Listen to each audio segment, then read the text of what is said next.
if you don't mind. First of all, thank you very much for joining us yet again today for meeting number 5.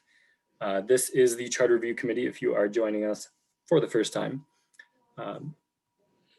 The agenda for today is we are going to have, kind of the introduction and overview of the same kind of spiel that I give at the beginning of each one.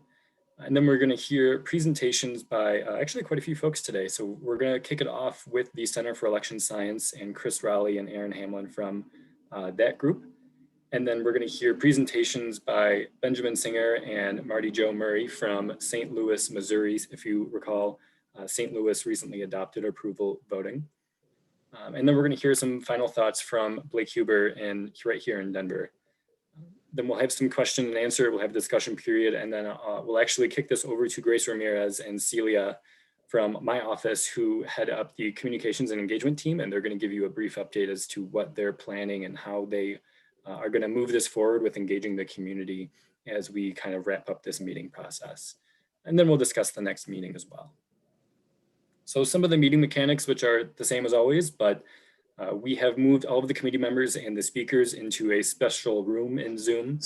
So just please remember to, well, all other attendees are muted. Please remember to mute yourself when you are not asking a question.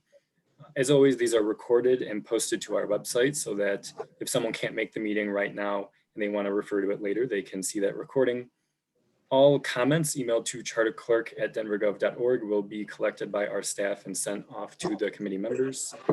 And please just remember to mute yourself when you are not speaking. Part of why we have the committee is to discuss a lot of the options we have in front of us. So in our first meeting, we talked about the problem that we're encountering, and then there are various possible solutions to solve that problem. And so what we're going to be talking about today is actually the possible pursuit of approval voting. And again, these would all take charter amendments. So if something is to, well, we need something to happen in our charter, so there will have to be a vote of the people in order to get a solution or a fix in place. So meeting 5, this is where we're at. We only have one more scheduled meeting after this, but actually I'll be posing the question to you later whether you need more. And so with that being said, I want to just take a minute of your time, if you will, to kind of talk about why we're talking about these alternative vote methods. I don't think I did a very good job of teeing that up, especially for folks who joined us for the first time in the last meeting. But the problem we have right now is we have 2 charter provisions that are conflicting with each other and means we have a conflict in our election timeline. One of the possible solutions to solve this conflict is to either move the election or even eliminate the runoff. And the possible approach for that would be to be, amongst other things, adopt an alternative voting method. The reason we're bringing these folks in for you to consider these things is because there's been a lot of momentum and traction for alternative vote methods in recent years, even right here in Colorado. So Title I already permits municipalities and special districts to adopt a ranked voting method or ranked choice voting. But actually in 2017, that was the most recent version of approval voting legislation that occurred at the state level.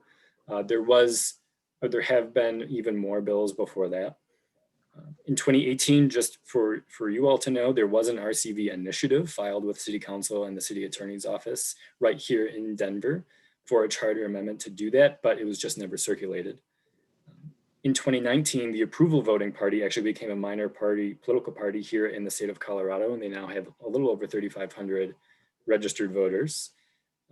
And most recently, the city of Boulder adopted RCV, and we know that there's going to be RCV at the state level or the state general assembly when that legislative session kicks off. So because we're here today with approval voting, I just wanted to give a brief overview of where the landscape is and what it looks like coming up into this meeting. Right now, approval voting has some momentum behind it. It's been approved in Fargo, North Dakota, and St. Louis, Missouri. And there are active campaigns right now in Austin, Seattle, the state of Utah, and various Bay Area cities. And then there are other campaigns that are getting started in the cities you see here. All in all, the Center for Election Science has about 130 chapter requests in front of them across the nation in order to try and pursue these things, whether it be a citizen initiative or through government, through a referral for the various jurisdictions. So with this process, we want it to be really collaborative. We want to bring everyone together in a stakeholder process, and we want this to be really deliberative before we refer some sort of solution to the voters for November. So with that being said, I am going to introduce the first two speakers that we have. Both are from the Center for Election Science. And the first gentleman we have is Mr. Chris Raleigh. Chris Raleigh is the Director of Campaigns and Advocacy for the Center. And he has ran various elections before, or campaigns before. He holds degrees from Florida State University and the University of Florida. And he was most recently accepted into the Harvard Kennedy School, which is very neat. And then we also have Aaron Hamlin, who is the executive director for the center. And he's been on various media outlets as an elections expert, and he is a licensed attorney and also is training for jiu-jitsu, so watch out. With that being said, I'm going to turn it over to our first two presenters and have them speak.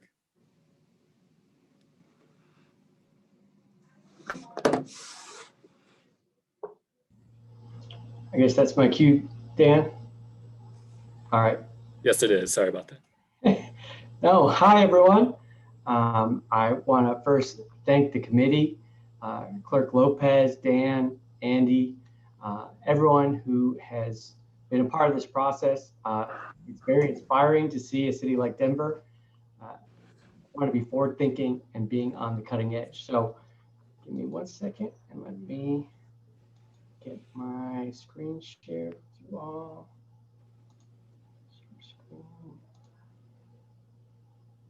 Okay. You should all see that. Does that work?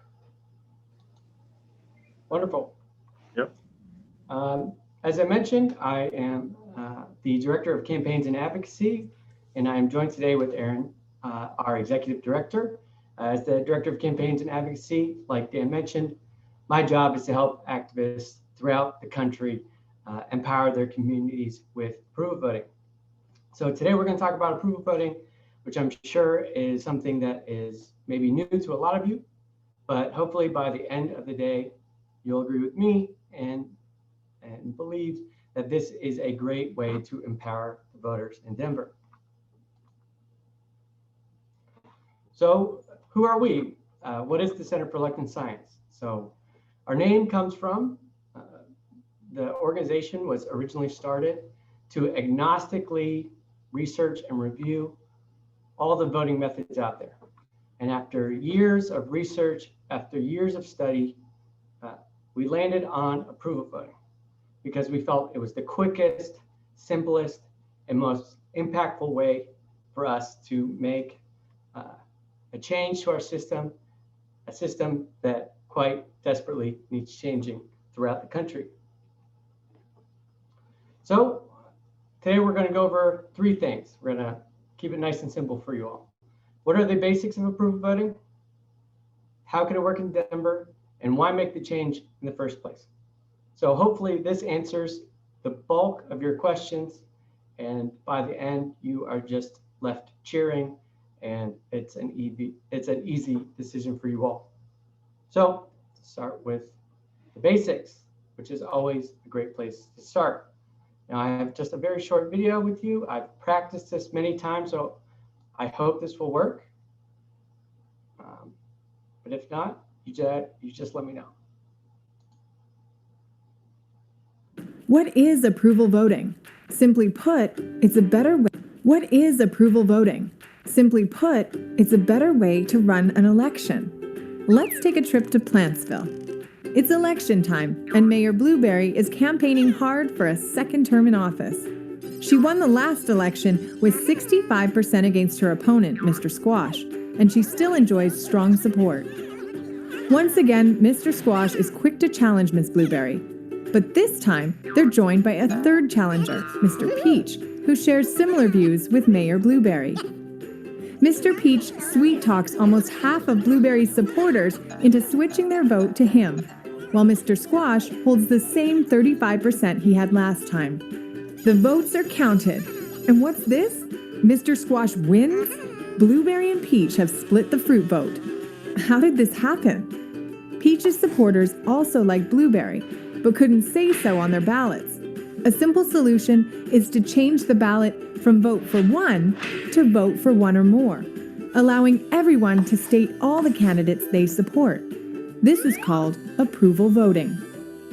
With approval voting, the election would have gone quite differently. Peach's supporters no longer fear that a vote for Peach will help elect Squash. Instead, they show their sincere support for Peach and also Blueberry. They want to prevent Mr. Squash from winning, and they do. And approval voting accurately reflects Peach's support. Mayor Blueberry wins the election. Democracy is restored. Approval voting is more than just a smart idea in Plantsville. It's a smart idea anywhere you vote. Approval voting is used by organizations across the globe, and for good reason. It's democratic because the candidate with the most support wins. It removes the spoiler effect. Even losing candidates get an accurate reflection of support.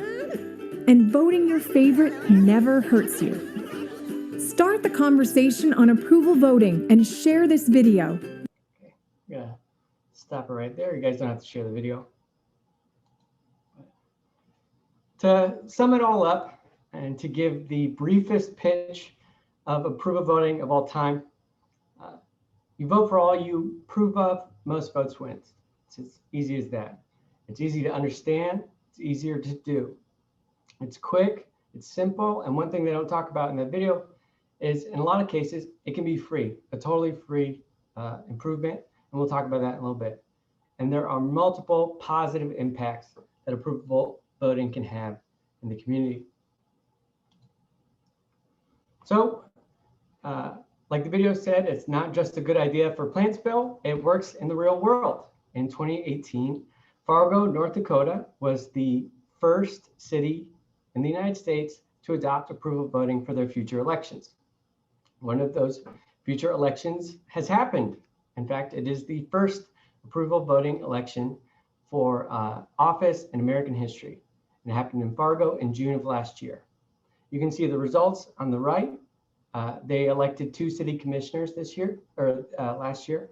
And you can see that the 2 winners both had over 50% approval. And hopefully that helps let you see that the results in approval voting look a little bit different, but they are a little bit more accurate than what we see when we use plurality voting. And we wanted to know what people's experience was. So we asked 500 Fargo voters using a firm called Change Research. We put out a poll and the reviews were extremely good. 71% of Fargo voters said it was easy. 62% liked it, which leads to my favorite statistic of all time, which means that there were 9% of people who thought it was easy, but didn't like it. And they begrudgingly had to say it was still easy. They're probably just a little salty because maybe their person didn't win. 69% of voters said they could vote for their favorite without fear, which is a huge reason to support approval voting. Now, you also may have heard, and Dan just brought this up, there was a massive victory for approval voting in St. Louis, led by a cadre of great activists that you also get to meet today. Just this last November, it was on the ballot, Proposition D for democracy, and it passed with 68% support.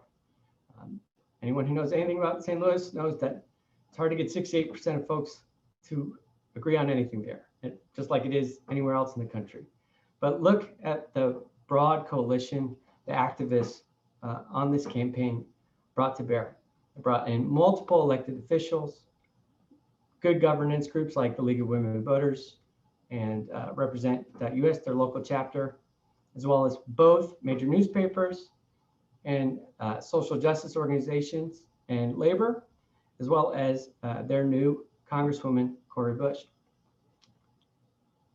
Ben and Marty will tell you all you want to know about this later, but one of the most exciting things we saw in another poll we did, but this time in St. Louis in 2019, is that folks seem to be interested in voting under approval voting. 64% of young people, 74% of people of color, and 68% of people without a college degree said they would be more interested in voting if approval voting was used for the city elections. Now, we'll see if that's what turns out. The second approval voting election for office in American history is going on right now, and will culminate on March 2nd. But of course, Benj and Marty will tell you all you want to know about St. Louis. Now, Denver, how could it work for you guys? What benefit could it have mechanically? Is this something that could even jive with Denver? Well, we feel pretty strongly that it can. But let's go through some of the options. First off, I want to acknowledge all the things the CRC has to figure out. You got to figure out, are you going to do primaries? Are you going to do runoffs? What are the election dates? Among all these other things, and I'm sure this is only a bit of it, right? But I would want to put your mind at ease with at least one fact, and that is approval voting works with any combination you choose. Any permutation of dates, any permutation of systems, it will work. Why? It's simple, it's flexible. It works in almost any configuration. And I know I'm talking to the election administrators. This will not be an additional hassle for you. And you don't just have to take my word for it. You can take the word of the Fargo County Commissioner, who said basically his job did not change at all when they used approval voting in their elections. And that is probably the highest praise you can ask for. And I think this was between an email between Dan and the Fargo administrator. And he said, basically, there was no news, that it worked out pretty much as you would think. Now, there are many ways to use approval voting. Like we said, it's very flexible. The system that is probably closest to what you have now is this, where you have a primary, and then you have a top two runoff. And then primary, use approval voting. So if there's 10 candidates, the top two that get the most support would go to the runoff. For those who have followed the St. Louis campaign, you will realize that this is almost the exact system they use in St. Louis that just got adopted with overwhelming support. In fact, this image is taken from their website. Because this is the simplest version, and because it polled the best, we're going to mostly talk about this idea, which again is pretty simple. And people, you already do something very similar to this, but it would be really just adding approval voting into the mix there. Of course, there are other options. You could do a top four. You could do one election with approval voting, just have everything in November. However, just for simplicity, we're going to talk about this one. I mentioned polling. We did a poll. We wanted to not just tell you what we think. We wanted to hear from Denverites. We wanted to present you with options. We wanted to know how they felt, to see if this was something they were interested in. So we commissioned a poll again, the firm Change Research. And I've watched a lot of these meetings. We've been around the committee watching. We know that this committee does not really want to hurt anybody, especially by moving to something new, and especially communities like the Latino community. And we know that they're also a humongous part of the population in Denver. And we want to make sure we could accurately gauge their support, so we oversampled the Latino voters. And that means we asked more interviews than was statistically needed, and then we reweighted it. So that way it wasn't that we asked too few Latinos what they thought about approval voting, and to make it more equitable and to actually find out the truth.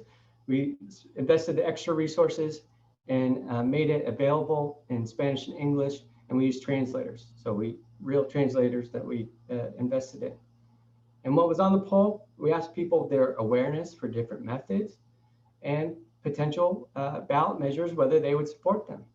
You know, as I understand, whatever this committee decides, whatever the clerk decides, eventually, if everything goes well, we'll go to a vote of the people. And I don't think any of us want to go through any of this and have something not pass. So a huge part of this is not only what is possible, what is the best, but also what would do well with the voters. Hey, Chris, can I interject real quick? This is Clerk Lopez.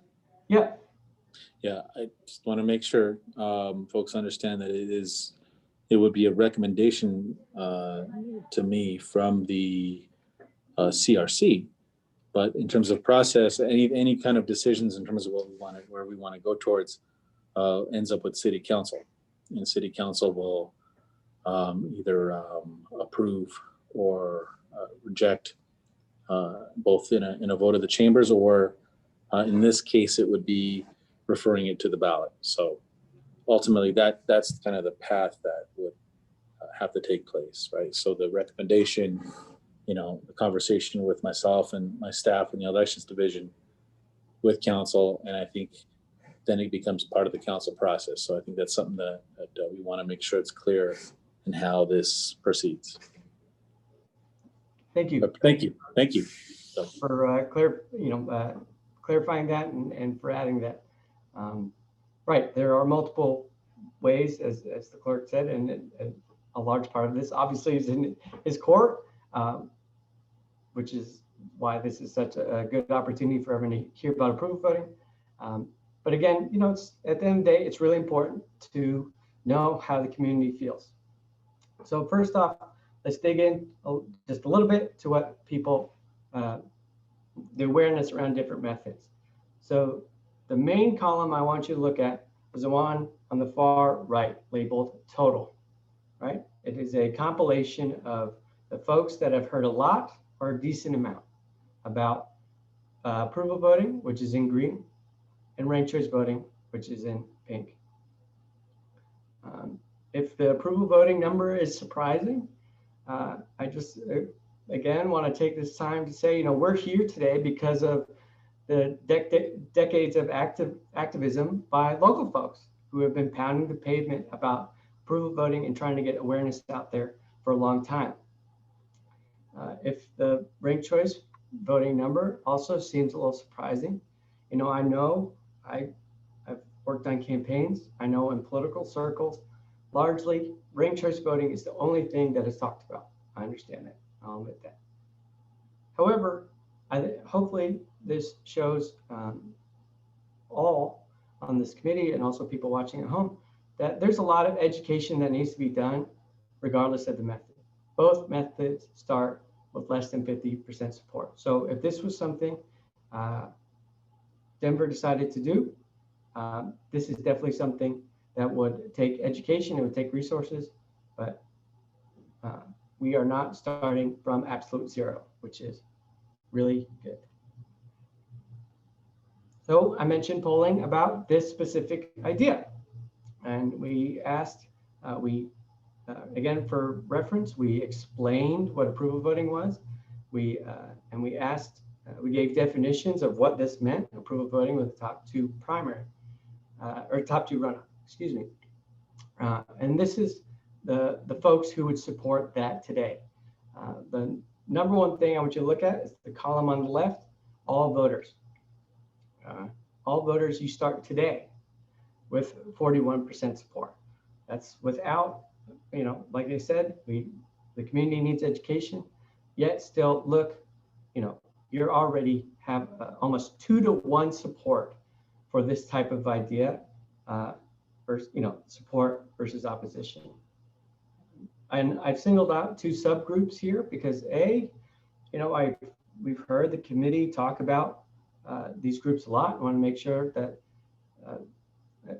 Latino voters, but also older voters, this is something that they would be interested in, that they would be they'd be happy about. So I wanted to show the results in these two groups. And actually, these are actually the two groups where approval voting did the best. These are two of the most supportive groups for approval voting, especially approval voting primary at the top to runoff. So as you can see, if you look at, again, you look at all voters, you add up 41, you add up 24, 65. 65% of people in Denver already have an opinion on this. 2/3 of the city essentially already has an opinion on this. Just to zoom into that 2/3 more, when you look at just the folks who have an opinion right now, again, the folks who maybe are unsure, we don't know where they would go. However, we would see today that if this was a ballot measure, it was out there today, it would start with significant support. It would be very likely to pass if it was a ballot measure. We have found this question, digging down to voters with an opinion, to be pretty predictive in the past. It was very predictive of the electoral results in St. Louis and in Fargo. As you can see, this is something that, again, would be very likely to pass. And at the core of this graph is when you put approval voting in front of people, just the idea, it does really, really well. It's really intuitive. And just for context, we want to compare this to kind of the only other method proposal out there, and that's ranked choice voting in one election. So no primary, just everything wrapped up into one RCV election. As you can see, that does not poll as well. To give RCV some credit, I think a huge part of that is not having a primary, or I know in Denver it's not technically a primary, but it's a de facto primary. I think these numbers you see, that especially with something like ranked choice voting not doing so well in this scenario, is that voters like that opportunity to have a primary, whether they all engage in it or not. And I think in 2021, it's really difficult to maybe look like you're taking away an election, even if you're replacing it with something else. So I think that's a big reason that gets hurt across the whole populace, but especially with other groups as well. So we've seen that not only is this something that Denverites are interested in and that they would support, and they basically support 2-to-1 when you put it in front of them, but why? Why go through all the trouble? Why make the change? And to really understand why, there's just, let's take a step back and just kind of think about it more universally. I will ask everyone at home to think of this word. The word is election. And I want everyone to think of the election and think how many people are running in that election in your mind. I'll let you give it a second. I would bet a lot of money that for most people, the answer is 2, maybe 3. I've heard of 4 once, but most people, especially Americans, default to thinking about the presidential race and the 2 major parties that are part of that. So this is an assumption, there's only 2 people that run. Not only is that assumption wrong for almost all the races in Denver, it can have really bad effects down the road. So what is the reality in Denver? In the last 5 years, 3 or more candidates have run 24 times. There have been at least 24 elections where 3 or more candidates ran. There were 9 of those had 5 or more candidates. 1 election had 9 candidates. Lots of people are running. This is not a Denver specific trend. This is a national trend. We looked at all 100 of the biggest cities in the United States. And when the big chair was open, when the mayor's seat was open, it attracted about 8 candidates, 7.95 candidates. This is happening all over the place. And I hope you see that anecdotally, I think you maybe also, we've you've also seen this. You've also started to see this, that the future is more candidates, not less. Denver is already having big elections with lots of candidates, lots of diverse voices, different viewpoints, different perspectives. That's what people want. That's what people want. They deserve a system that can handle it. And approval voting does great when there are lots of candidates. In fact, I kind of think it works better when there are lots of candidates. So to be really forward thinking, we want to get ahead of that trend and thinking about that trend instead of fighting that trend. Now I ask elected officials and voters all the time, who do you think is more likely to get things done in office? Someone who gets elected with 30% or someone who gets elected with 60%? Without fail, pretty much every single person says 60%. Why? Right? In a democracy, the mandate, the support you have, your ability to govern, in a lot of ways is tied to the number attached to you, the number of people that support you. In approval voting, you get to see the true support. It's not artificially lowered like it is now with plurality voting. There's no vote splitting. You can see the true support you have. Even the people who don't win, they can see the support for their ideas, which works for both the people who win and both the people who don't win, because they may pick off your idea if it was really popular, if it really showed broad support, which is great for all the people involved. And the last bullet point sounds a little silly. The most supported person should win.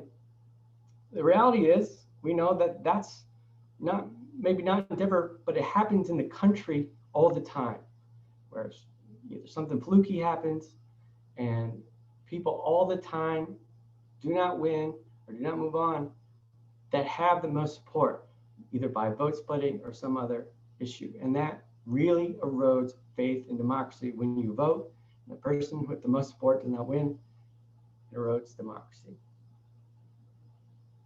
Again, we are talking to election administrators. Again, it's worth saying that I feel that this will not impact your life very much. We've been following pretty closely the Secretary of State, their roundtable about alternative methods. And they've been quite clear that there's little change needed technologically. Because of that, there's likely no or minimal cost to you, to the taxpayer. It's a win-win. Again, everything runs on the same ballot, can be counted at the same time. There's no separate ballot cards. You can run it all in the same one. Risk limiting audits, what you do to try and find fraud or fight fraud, are possible and are easy, as well as recounts. And talking about risk, just another thing to point out is this is a pretty low risk proposition. This is a pretty low risk way to be a pioneer, to try something. There's not a lot of ways that this can go backwards. So again, why change the current system? Current system doesn't necessarily serve the voters the way it should, the way we'd like it to. We feel really strongly at CES, but our activists and people who like approval voting, they feel, and we feel, that voters deserve to vote for their favorite without fear, right?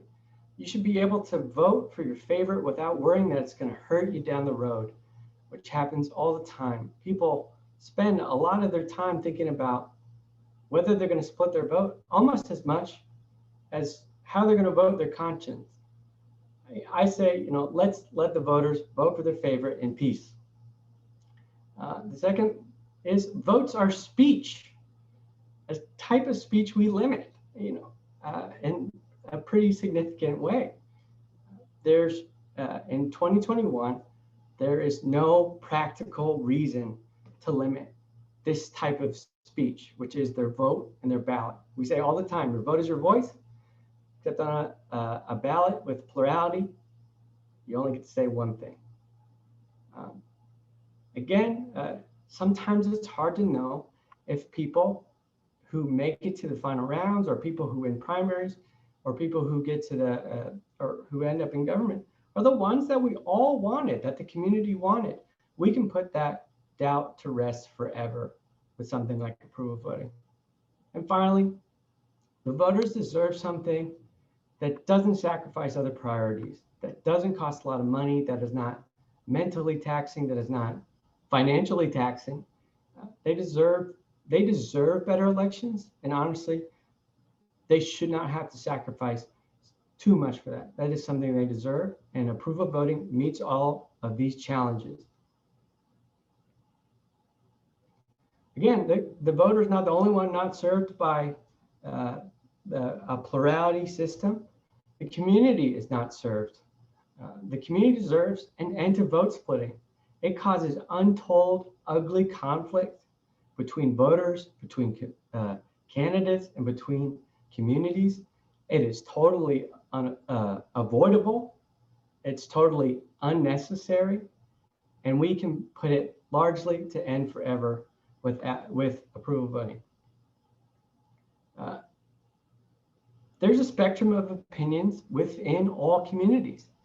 There is not just one Black opinion. There's not one Latino opinion. There's not one millennial opinion.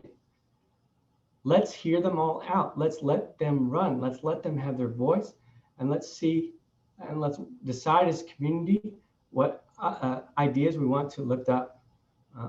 Let's let them run in peace without worrying about vote splitting and making it harder for everybody else. And the community deserves a system that can actually handle all these candidates. The current system starts to break down pretty significantly with each new candidate. Approval voting is able to handle every candidate that is thrown its way. And again, these are pretty significant challenges, but approval voting meets all of them.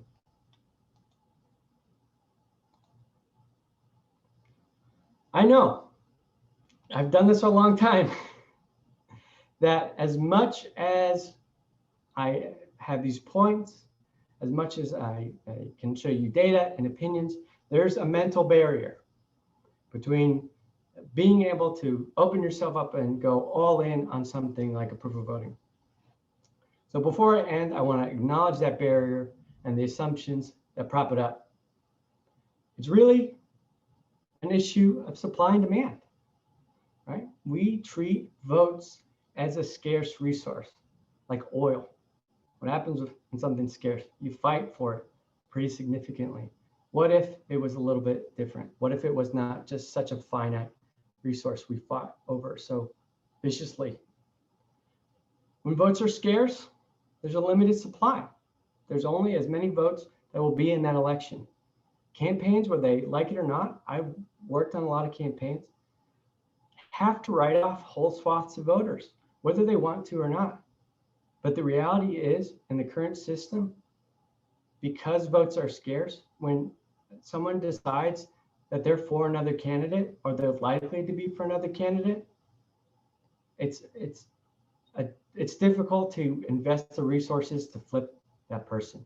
You're better off trying to get other people. However, that means candidates are not talking to sometimes to whole communities or whole voters for years. That's bad for the candidates. That's bad for the community. That's bad for the city. It's bad for everybody. And each candidate makes the situation harder, right? You can have great ideas. You really want to run. You really want to represent your community. But a lot of times you're told, if you run, you're going to make it harder for X and X candidate who's already a part of our community that's already running, or a part of our party, or part of our ideology. And again, it's based off those antiquated assumptions. The system works fine if only two candidates are running, which we know is not the case in Denver. What if it was different? What if there are tons of votes? What if every candidate could get a vote from anyone? Campaigns could run differently. I've worked with a lot of candidates. Their favorite thing is talking to voters. It's what they want to do, but they spend their time on other things. And approval voting, every voter you talk to is a vote. And I would hope, and I would think that most candidates would spend their time getting votes instead of getting things that maybe get them votes. that they would focus on voter outreach and direct voter contact, again, which is greater for everyone. And it's up to the voter to express their opinion. It's not arbitrarily constrained to one or the minimum. If they want to vote for one, that's their choice. If in that 10-person election they want to vote for 5, they want to vote for 7, that's their prerogative. We should support that. Every candidate can forge their own path based off policy and ideas and organizing ability. And we know that this system, something that is abundant, where votes are abundant, is based off of reality. It's based off of data. It's based off of trends. It's not just an assumption. This works better for the reality we are in. And of course, I'm talking about approval voting. So I want to ask you, why not? Why not have it be this way? Why not have our elections be different? Why not take this very minimal risk? And if you can find an answer for that question, and it's not approval voting, then there's your question. But if you can't, I urge you to significantly think about approval voting. Now, I would be remiss if I did not say that we are active and dedicated partners. We want to empower the folks in Denver as much as the folks on this committee and Clerk Lopez. We work with communities before, during, and after. We're currently working with folks in St. Louis on their election that is upcoming to make sure voters understand approval voting. And again, we're here today because local activists have been working on this for years, and I can't tell you, they are chomping at the bit. They are so eager to educate this community about approval voting. You have a lot of options ahead of you, a lot of choices. Now, if there was only a way to come to a group consensus, when there are lots of good, sometimes competing options, I'm only half joking when I say use approval voting. The CRC should use approval voting. Make a ballot like this, put on every permutation, every different option that you can think of, and vote on it. Just see if it helps you. If it helps you, and if it helps the group come to a consensus, imagine what it can do to empower the voters in Denver. That's it. Thank you. So I don't know if we're going to take questions now or later on, but for questions, I will also flip the questions to the more technical maestro, which is my boss and executive director, Aaron. Thank you. Thank you, Chris. I know that, Aaron didn't have, obviously, like a set thing to say, but he's available for questions. I just wanted to hear from the committee. Do you want to hear from the folks from St. Louis first, or do you want to ask questions now and then go to St. Louis? Paul, is St. Louis is sort of an add-on to this? Yeah, they're just going to talk to their, yes, they're All right, still I'll talking hold- about approval though. Okay. Okay, I'll hold my questions till after that then. Thanks. All right, no problem. So let's kick it over to St. Louis, and I will find my presentation, and then let's see here. See where I'm back at. Okay. Well, thank you very much. So at this time, I'm going to introduce the next two speakers from St. Louis who are also going to be talking about approval voting. So Ben Singer is from Show Me Integrity. Obviously, it's Missouri. And that's a good government organization. He has also been involved in a few other good governance groups, including Common Cause of Illinois. And he was the communications director for Clean Missouri. I know that it's a very abbreviated version, but forgive me, please. And then we're also going to hear from Marty Murray Jr., who is the St. Louis Democratic committeeman. He's a committeeman with the 7th Ward in St. Louis, and he's also serves on the board of a 501c3 and is very involved with his community. So As you know, St. Louis just adopted approval voting, and I will kick it over to Ben to kick off this part of the presentation. Thank you so much, Dan, and thanks everyone. I'm Benjamin, the Executive Director of Missouri's Good Government Organization, Showing Integrity, as you heard. I wish I had added something about jujitsu or something fun else to my bio, but oh well. I'm really excited that Denver might also have the chance to adopt approval voting like us in St. Louis. We as a good government group in St. Louis supported it because it builds more trust between elected officials and constituents and helps give the winners of the elections a better mandate to lead. So after the 2017 mayor's race came the impetus for this change.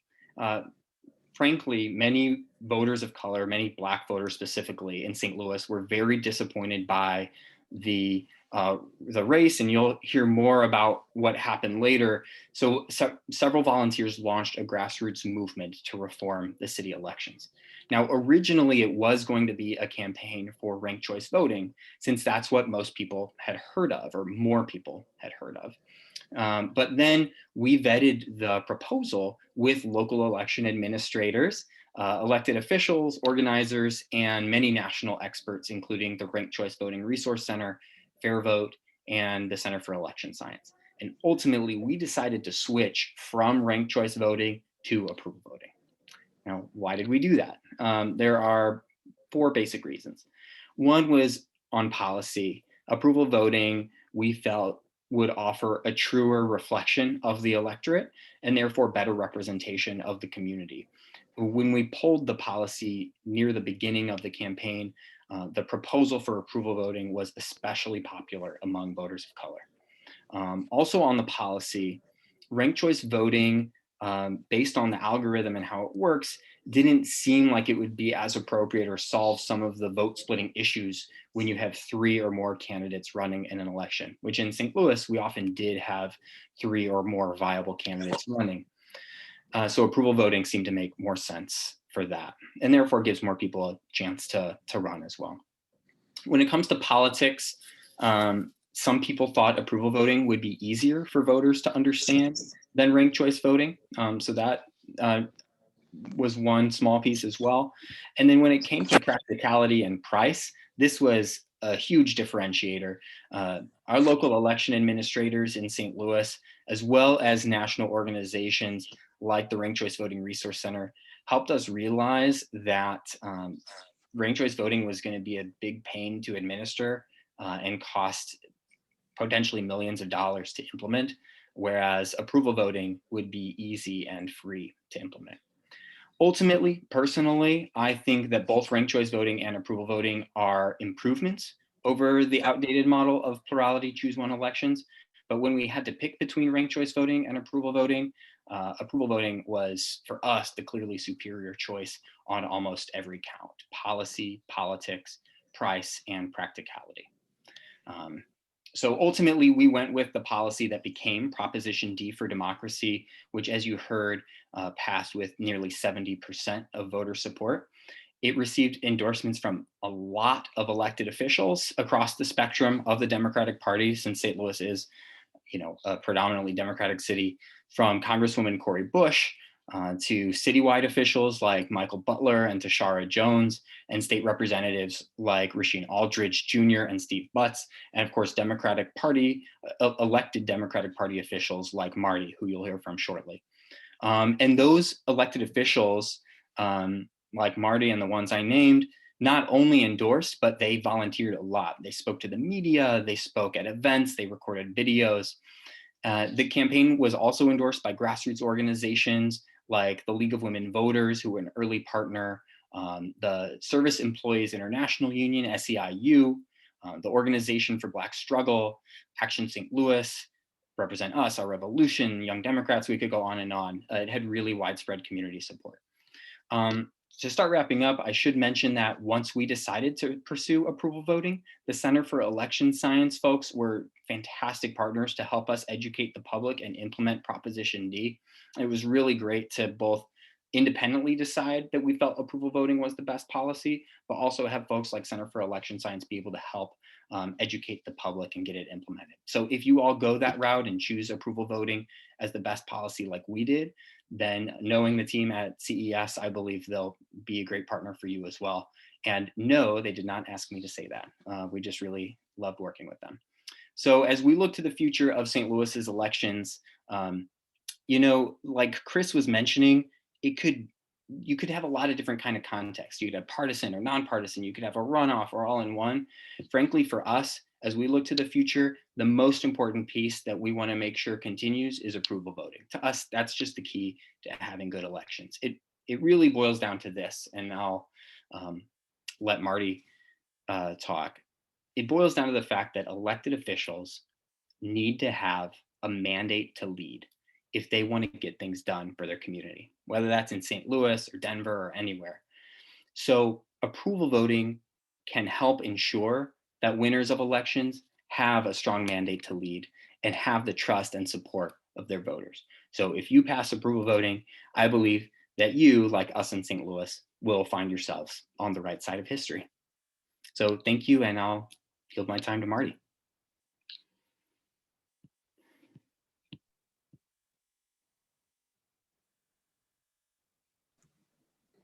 Seems like you're still muted, Marty. Sorry. Oh yeah, Marty, we can't hear you. Might be a microphone input issue. How about now? Yes.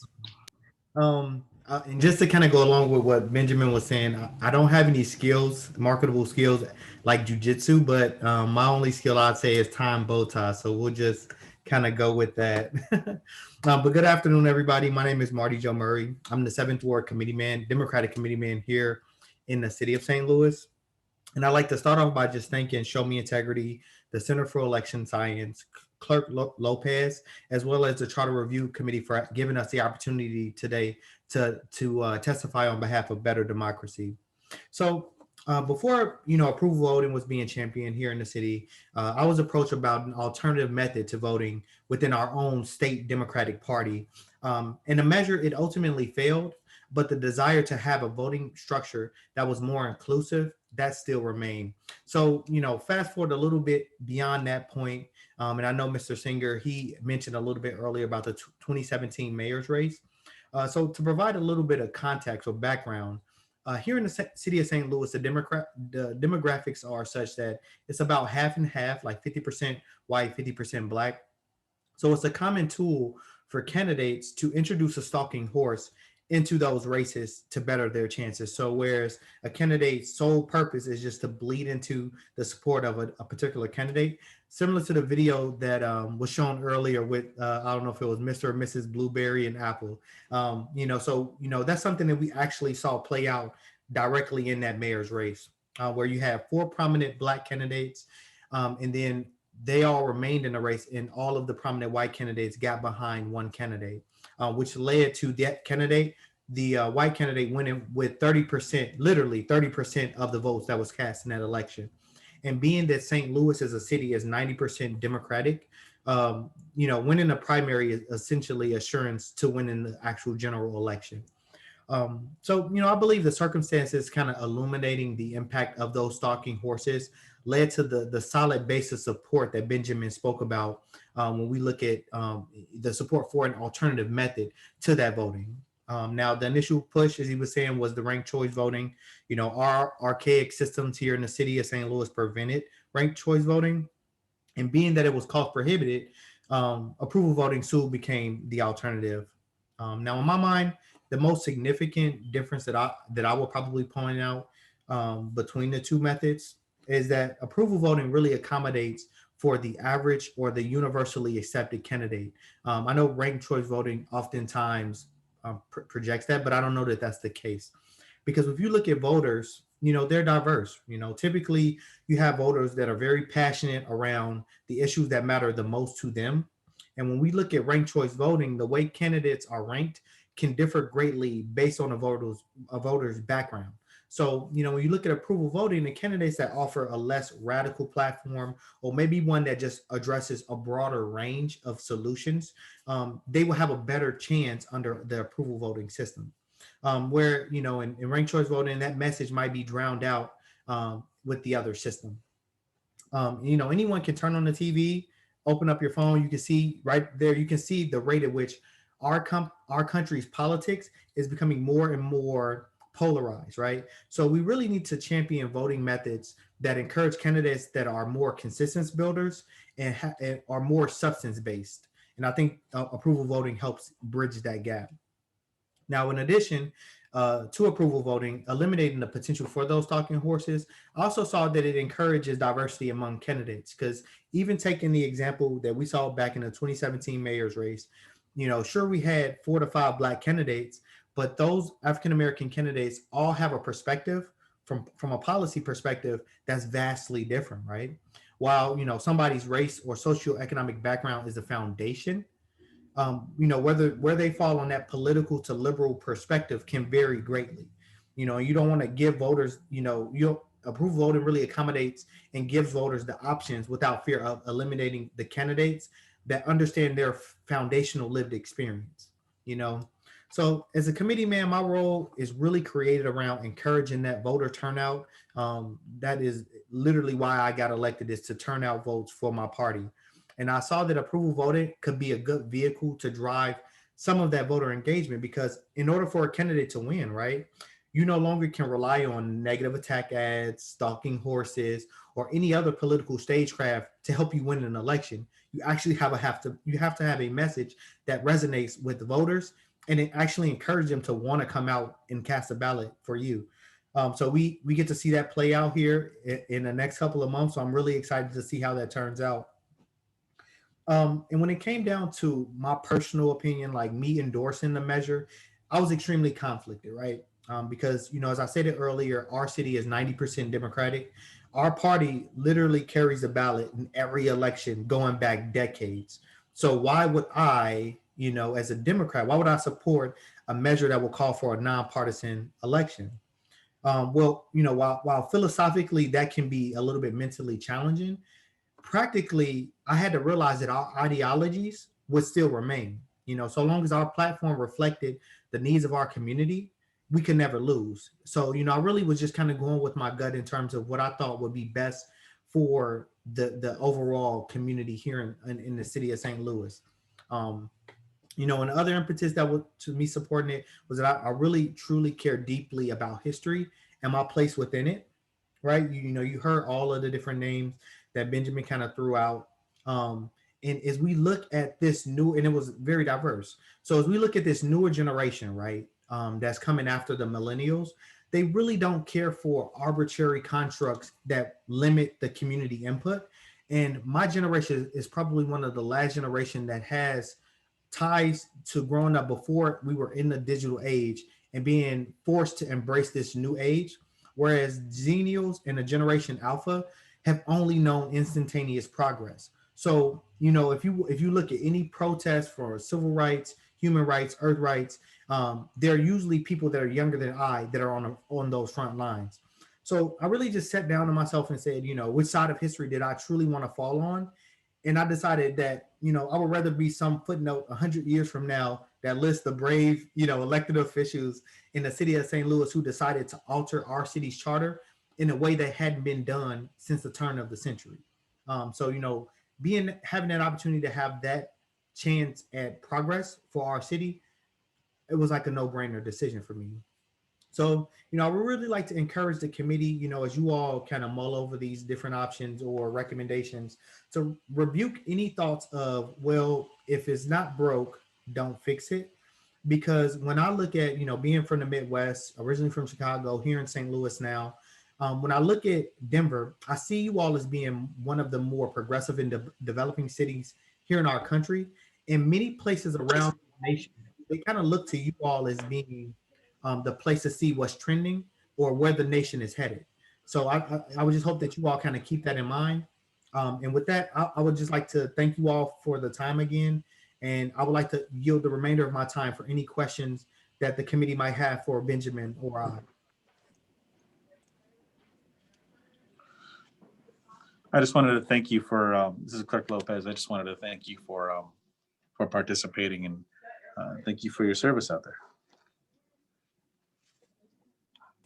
Yes, thank you. Actually, if you don't mind, what I'm gonna have our last speaker go really quickly. It should just only take a little bit.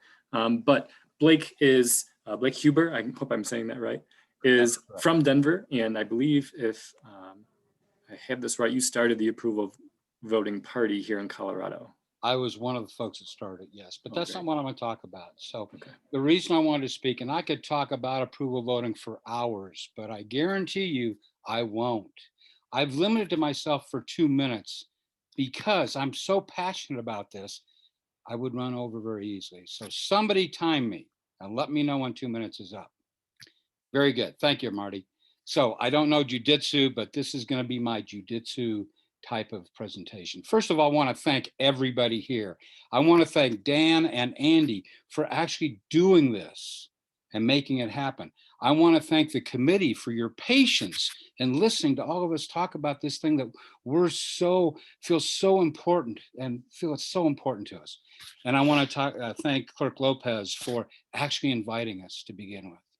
Several years ago, about maybe a decade ago, maybe a little less, I met a gentleman who introduced me to the concept of approval voting. And I thought, no, this is crazy. This had never worked. I was very, very skeptical. So this gentleman, I'll let you know who he is in a minute, suggested I read this book called Gaming the Vote by William Poundstone. It's available on Amazon for $10 to $12. I have several copies that I give to students to learn about it. I'd be willing to share those with the committee members if they want one. This book turned me on to the concept of approval voting. And I called this gentleman back up 2 days later and says, hey, how can I help? And I've been fighting for approval voting ever since. His name is Frank Atwood. Thank you, Frank. I really appreciate it. I have lots of stories to tell, and I won't bore you with many, many stories, but I will tell you one. I was addressing a group of students in the last couple of years. And as I have my back turned to the audience, writing on the whiteboard, one young lady says, why isn't this already a thing? So I ask you, is Denver going to join Fargo and St. Louis in adopting approval voting? And if not, why not? Thank you.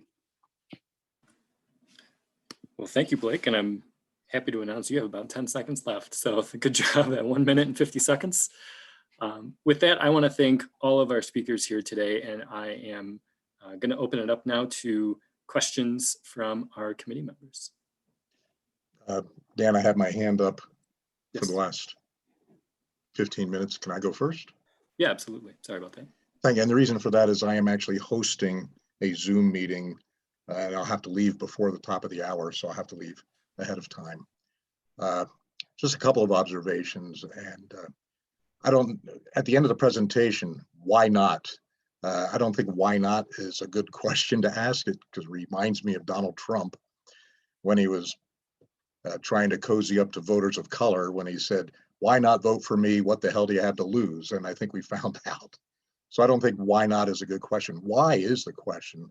And just to respond a little bit to Marty, and I appreciate his comments about St. Louis, but I do want to ask what is not working. I don't want to just change because there's something new out there. As far as we know, right now, the only actual problem that we have in our system, the legal problem, as opposed to a policy debate about what might be better or better than what we're doing now. The only real problem we have right now is the deadline issue with the overseas and military absentee ballot deadlines versus our runoff. So one thing I wanted to ask was, in St. Louis, according to presentation, you're having your election on March 2nd, and then your runoff is April 6th, and that's only 5 weeks. Yeah. So how do you comply with the overseas and military absentee voting deadlines? Well, I can't personally speak to how they'll handle that, because irrespective of if we didn't have approval voting, that would still be the date for our municipal elections. That's just how it's set up in the charter. So if anything, we've launched a major campaign to really just turn around to remind and inform the citizens in St. Louis to say make sure Mhm. you have to vote twice. The rules have changed. We have approval voting now. Right. So from a perspective of how do you account for those ballots that have to be sent in, I think it's one the candidates have to kind of echo that, because you have to remind your voters, hey, vote for me now and vote for me again. And I've seen a lot of candidates kind of using that as a part of their platform. Sure. And to your commentary around, don't tell me why not, tell me why. A lot of certainly the history, right? But what we've been struggling with here in the city of St. Louis is we have political machines, right, that have been in power for decades. And a lot of times, the more like our city has been getting held back whenever we see very progressive issues come to the ballot or progressive candidates run. And in that 2017 race, we had one of the most progressive candidates that we've seen for mayor in the past 2 decades, right? So Mhm. with that loss and with that, the machine being used in a way to kind of silence those voices, it kind of echoed it even louder that we need to change this. But to your point of why should we do it? Like I say, I've seen the benefits already, right? Like the negative attack ads, because candidates you can't bash another candidate. One, you'll turn out voters, but then after that first election, the candidates have to be nice to each other because they want to get the support of the other candidates. So you won't see that I haven't seen it too much. I've seen a little bit of bickering back and forth, but we haven't seen a lot of nasty commentary, and it really has been focused around vote for me because I'm different than these candidates, Mhm. as opposed to don't vote for these other candidates. I'd like to ask then, because we have the same, we have a runoff that's a month later. So I would like to find out, and I understand that you don't have an answer right now, but I would like to find out how you are uh, handling the overseas military ballot absentee voting deadline issue. Because So, that's the only real thing that we need to solve with this effort. And everything else is just, while we're doing that, why don't we look at all these other things? So what would happen in your runoff? The example that was given was you had 3 candidates, and it's like, or 4 candidates, and Jerry Jobs and Helen Healthcare and all that. And then in the runoff, there are 2, right? What would happen under approval voting when you have a runoff later? Should one of those candidates achieve more than 50% plus 1 of total voters? 100 voters cast ballots, 51 of them voted for Helen Healthcare. Would you still have a runoff under this system? So, Kevin, that's a great question. Oh, I'm sorry, Mari. Did you want to answer that? You can speak to. I think you can speak to it just from the technical response, because I know you all were working pretty heavily Sure. in trying to coordinate with the Board of Aldermen. I like the idea of 50 plus 1, allowing it to be that being the definitive. Let's not have a runoff, Right. only for the instance of costs and funding an entire election Mhm. when that's clearly a mandate from the voter. So I'm not certain that our measure had that baked into it, Right. but I think that would be a good consideration. Okay. 'Cause Exactly. it could be the case that Helen Healthcare got 52% of the vote. You nevertheless go to a runoff, and then she loses just So, because of the dynamics of the next 5 weeks. Something might happen, and suddenly people don't want to vote for her anymore, right? that is absolutely true. Kevin, this gets to part of what I said earlier, which is for the future of elections in St. Louis, the most important part that we want is approval voting, because we kept the current election dates where it's, a month apart, Right. and, the general election after the primary. We just changed it to a runoff general election. Mhm. And that because with approval voting, you could have one candidate with 60% and another one with 59.9%. Right.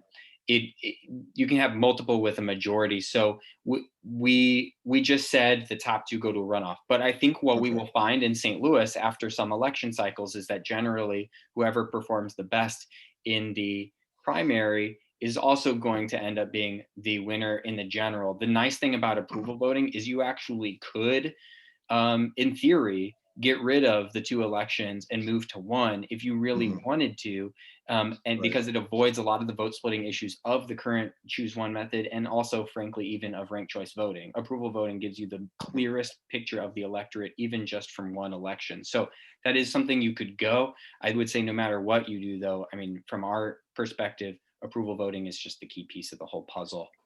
Okay, thank you. I guess just the last thing I would add, and I'll stay until I have to leave to start my other meeting.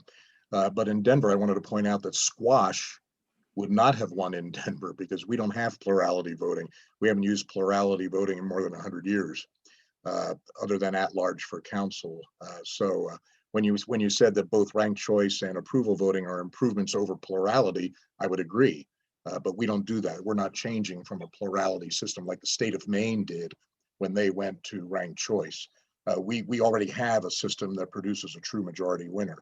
So with that, I will listen to the rest of the meeting. I'll probably have to leave at about 7 minutes before. Thank you, Clerk Great. Lopez.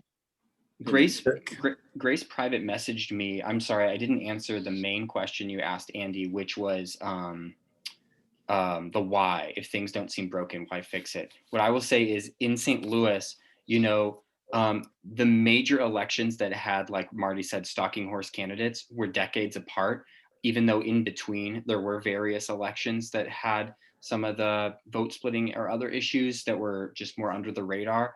But even though, you know, you generally would have had the same winners under a plurality system versus an approval voting system in a lot of those elections, moving proactively to something like approval voting can prevent the kind of incredible breach of trust that felt like happened in St. Louis when we had a particularly strange election result in 2017. So frankly, if we could probably go back in time, we would have rather put that into place before we had a major breakdown of trust and mandate to lead in our city.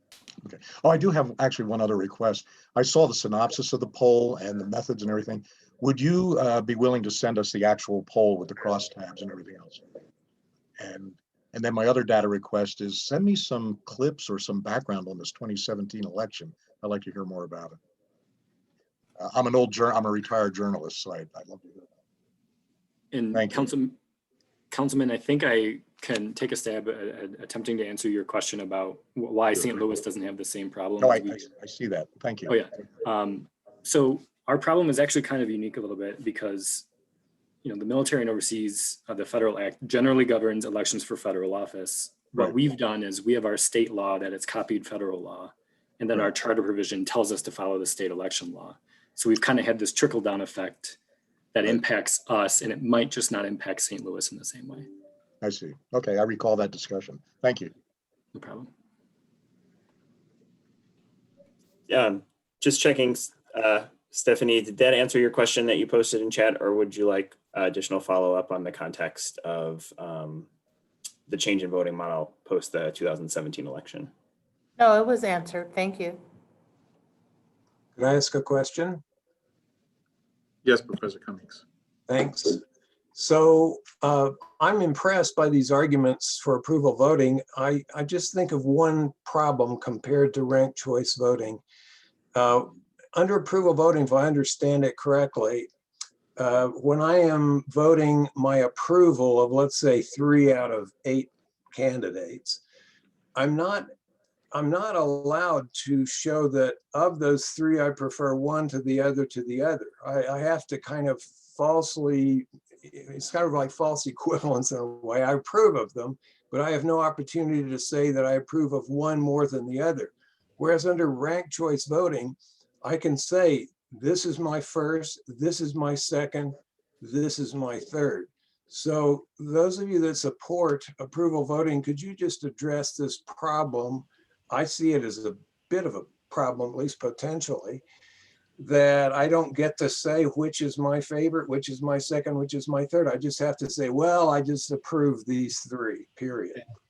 And I'll certainly let them kind of speak to it. I know the first thing, once it passed, I immediately got with the candidate that I'm for. And I would say the closest thing we would have under that model would be bullet voting, whereas I don't vote for any other candidates, but just vote for the one candidate that I think is the best. I think that'd probably be the closest thing that would get us to that. How do you differentiate between preference under that model?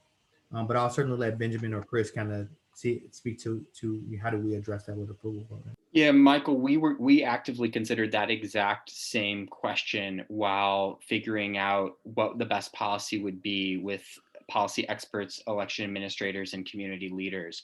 And that was part of why we left the election dates in place, because it gives you a chance to pick between the top two candidates who have the most support. So, whereas with the system that was before, you end up picking between candidates who didn't necessarily have the broadest support. The issue with doing ranked choice voting is that, so we had many races in St. Louis, or multiple at least, where you would end up with the top three candidates each getting about a third of the vote. And an approval voting system in a situation like that gives you a much clearer picture of who the actual top two leading supporters are, versus ranked choice voting, where it can end up being kind of arbitrary, and you can end up with a consensus candidate as the one who gets left out of a runoff. I heard the podcast that Aaron did on 80,000 Hours was how we learned about approval voting, and some of the examples he gave about how those consensus candidates get squeezed out in just runoff systems that don't have approval voting. Very scary and very compelling. Thank you.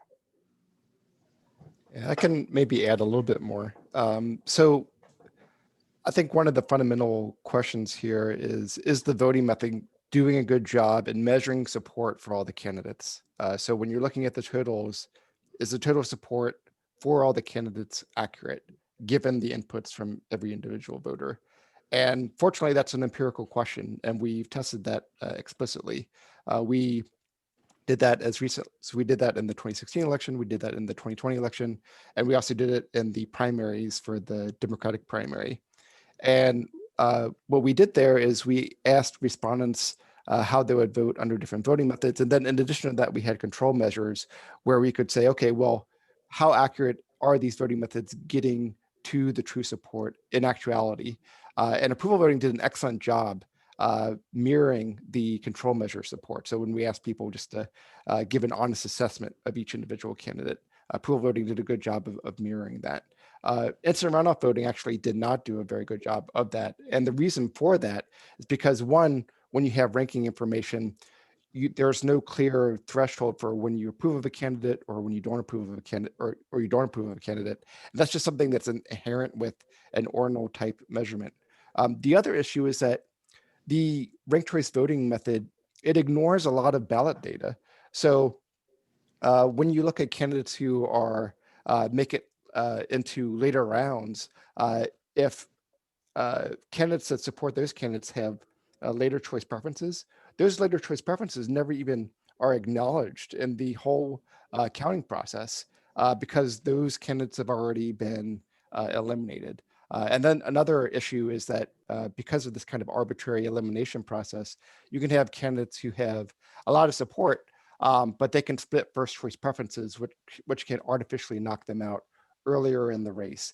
We saw that in Burlington, Vermont in 2009, which later repealed RCV. And we've seen it in other elections that use kind of traditional runoffs. One famous one is the 1991 gubernatorial election in Louisiana, where a moderate candidate was knocked out and you had two very extreme candidates run in that election. One a Klansman and then another who was a corrupt politician that would later go to jail for felonies committed in office. But that kind of vote splitting dynamic can occur even when you do rankings, whereas approval voting, allowing you to select as many as you want, it allows voters to kind of hedge their bets and center around that more consensus style candidate. Thank you. Clerk Lopez, then Mark Riskin. Thank you, Andy. I got a question. So one of the things I've read about this particular model is that although it does give folks a choice, right, and you're able to go in and pick the candidates that you like, oftentimes in elections you see that necessarily isn't usually the case, where people will maybe pick one or two and are, have one or two candidates that they really like in a race, even though there's a lot of different ones out there. Then you're going to have folks that like one candidate, right? And they're in it and they're loyal to that one candidate, right? And they're working on their behalf, and that's their person. They're going to vote for that one candidate, and it doesn't require you to mark more than one. It just allows you to mark more. right? And I think one of the concerns is the dilemma that it creates is if folks like two of those candidates, let's say there's 9 candidates in the race and they like 2 of them, they mark 2 of them, right? Then there becomes a dilemma as then do they also like maybe one more than the other? Then there's a dilemma in which the top choice may not make it. That true top choice that they really like may not make it because they filled in more than one circle. That creates a little bit of an issue for folks in terms of a calculated political risk for them by virtue of their vote. They may just want to just click that one candidate, which would kind of take us all the way back to simple plurality, right? Can you address that? I mean, have you seen that? Both Honorable Murray and then also Chris and some of the advocates, have we seen that in some of these other elections? The kind of dilemma effect? So the election that we've seen so far in Fargo, North Dakota, it had 2.3 votes per ballot. And what we see with research is as the number of candidates increases, the number of votes per ballot also increases. And that's something I think that we would expect just rather intuitively. Also, it's important to note that who would benefit the most from being able to support multiple candidates. And particularly some of the issues that we're seeing here, a lot of people from minority groups are the ones who have the most to gain here by avoiding their votes being split from within their community. And so I think perhaps we want to draw a little bit of attention of who might be hurt the most by putting that restriction on them. And it doesn't take a lot of people supporting more than one candidate. So you can have an election where even 60 or 70% of people only choose one candidate. If say you have only 4 or 5 candidates in the field running. But even having 30% of people choose more than one candidate, that's enough to be material in terms of one, potentially changing the outcome of the election for the better, because margin of victory are often much less than 30%. And then the other issue is making sure that even if the winner doesn't change, because changing the voting method doesn't always change the winner, making sure that the person who wins is able to win with a true amount of support so that they don't have, so that they're able to actually go forward and lead with the mandate. And then the other component being that even for candidates who don't win, making sure that they get their due. Including making sure that if that comes from a minority group, that they aren't artificially marginalized as well. And even when just a few, like 30% of people support multiple candidates, we're able to see that reflection. I'd be curious to see that. I'd be curious. I'm sorry, go ahead, Benjamin. No, I'm sorry for interrupting, Clerk. I mean, for me, when I think about some of the questions that you and Michael just asked, it's wanting to support your favorite candidate. That is one of the best reasons to support approval voting. When I was first learning about it, there was something Aaron would say all the time that it took me a while to understand. He would say, approval voting is one of, or the only voting method where it never hurts you to vote for your honest favorite candidate. And what I realized he meant by that is that with ranked choice voting, well, first of all, with plurality voting, if you are going to vote for like a Ralph Nader, I mean, we know what happens. With ranked choice voting, what I didn't realize is if you rank your Ralph Nader first, you know, or your Jill Stein or Bernie or whatever it is, and then you rank, you know, your compromise candidate second, you actually can end up forcing both of them to lose, because whoever has the least first place votes is eliminated, and then votes are reallocated, and you can end up sending your support to the person who you actually support the least. It's crazy. There's some great videos about it that I would recommend. But approval voting is the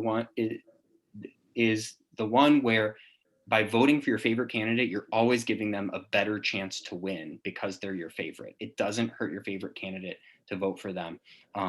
I know it might take a little bit to understand that, but I think it's a super important point that I didn't at first realize when we were considering ranked choice voting versus approval voting, but I'm really happy we went with approval voting for that exact reason. Appreciate that. So I just want to make sure we get to Mr. Gruskin's question. Know that we're getting close to 4, so Mr. Gruskin. Thanks very much. And I appreciate the presentations that were made. They're very enlightening. I actually have 3 questions that are unrelated. So first, what sort of education program did the city of St. Louis do so that voters understood exactly what the revised system that they were being asked to undertake was? Second, what sort of tactics do campaigns use in order to get either one more voters to add one more preferred candidate, or to try and dissuade voters from adding to their list of acceptable voters? And finally, in the second election that is held, are there write-in options that are possible?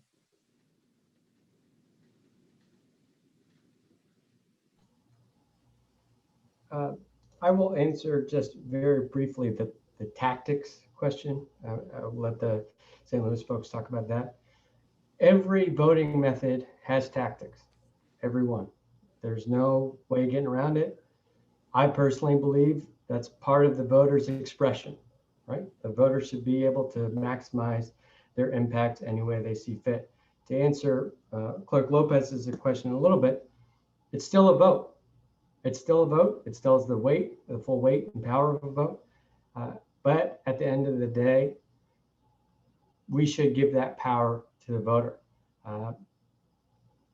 Now that's just for the tactics. I know Aaron has a lot more actual specific academic, but that from just a kind of a campaign strategy, it's a game of addition. Really, the only way to win is to go out and make sure you are approved by the most people. There's no other fluky ways like with vote splitting to win.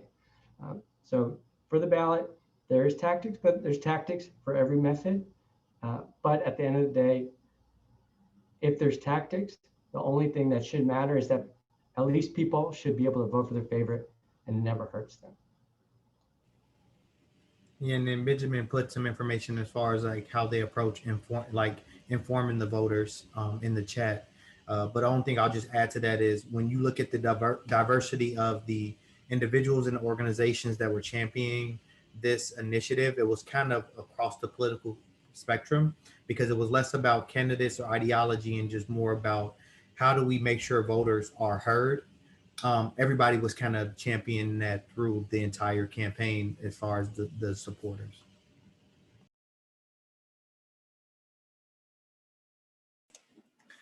Yeah, and I'll just follow up too. You know, part of the strategy with our timing is we wanted something on the ballot in November 2021, so that if the voters do approve something, we have about just shy of 2 years to communicate that change. And the clerk has brought in an engagement team for our office, and I'm sure it would be their primary directive for about 1.5 years before any sort of change is implemented.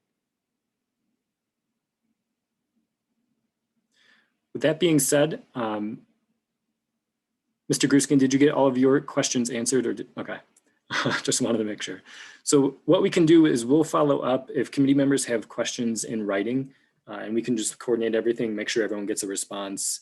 We don't want to leave anyone hanging, obviously, but thank you all very, very much for speaking with us today, for presenting today. We greatly appreciate it. I think we've had a lot of good discussion here. And if you have anything at all, please just let us know. And as always, with the charter clerk email address, anything that goes there will be sent directly to committee members. So thank you all very, very much, and have a good rest of your day.